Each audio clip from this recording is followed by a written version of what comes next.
Magandang umaga mga faith friends. Ang ating gospel for today is according to Matthew chapter 23 verse 1 to 12.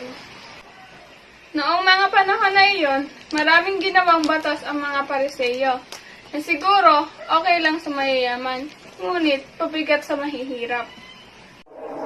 Ngunit noong dumating si Jesus, ano ang sinabi niya? Na lahat tayo ay pantay-pantay, na iisa ang ating guro, iisa ang ating ama. At dahil iisa ang ating ama, lahat tayo ay magkakapatid. Kung iisa ang ating guro, lahat tayo ay magkakaklase, pantay-pantay.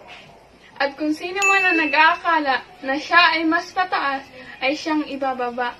At kung sino man ang naglilingkod sa iba, ay siyang mas mataas. For more videos, you may subscribe to our YouTube channel, Faithbook PH.